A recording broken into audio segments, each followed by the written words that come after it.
தெகிழ் கிணறு. அந்த கிராமத்தின் ஒதுக்குப்புறமான மலையடிவாரத்தில் பெரிய பாழடைந்த கிணறு ஒன்று இருந்தது. பல ஆண்டுகளுக்கு முன் ஒரு அம்மாவாசை இரவில் செந்தில் என்பவன் மர்மமான முறையில் அந்த கிணற்றில் இறந்து கிடக்க, அப்போதிலிருந்தே அந்த கிணற்றில் இரவு நேரங்களில் ஆளையே மயக்கும் வகையில் புல்லாங்குழல் இசை கேட்டும். அப்படி அந்த இசையை கேட்க ஆர்வமாக எட்டிப் பார்ப்பவர்கள் மறுநாள் அந்த ஊரின் ஒதுக்குப்புறமாக இருக்கும் பெரிய ஆலமரத்தின் கீழ் கண்கள் இரண்டும் இல்லாமல் இறந்து கிடப்பார்கள். இதனால் மக்கள் திகிலடைந்து யாரும் அந்த கிணற்று பக்கம் போகக்கூடாது என்பது ஊர்க்கட்டுப்பாடு.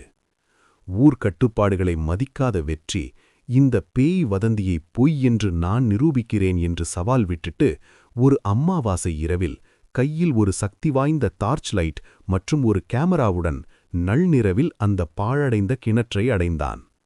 கிணற்றை நெருங்கும்போதே அந்த இசை புல்லாங்குழல் இசை கேட்கவே வெற்றிக்கு உள்ளுக்குள் திகில் எட்டி பார்த்தது.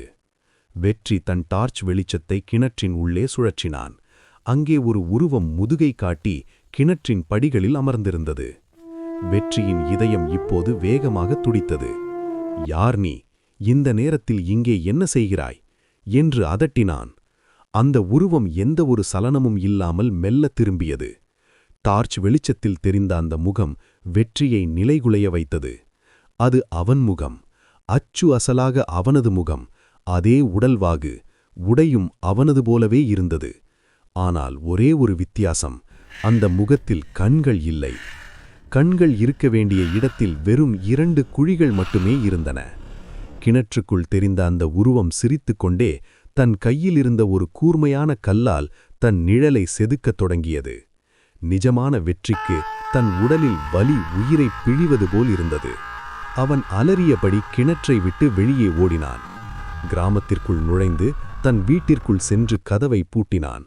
மறுநாள் காலை வெற்றி மிகவும் உற்சாகமாக ஊருக்குள் உலா வந்தான். எல்லோரிடமும் சகஜமாக பேசினான்.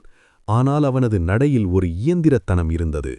சூரியன் உச்சிக்கு வந்தபோதும் அவன் காலடியில் நிழல் விழவே இல்லை.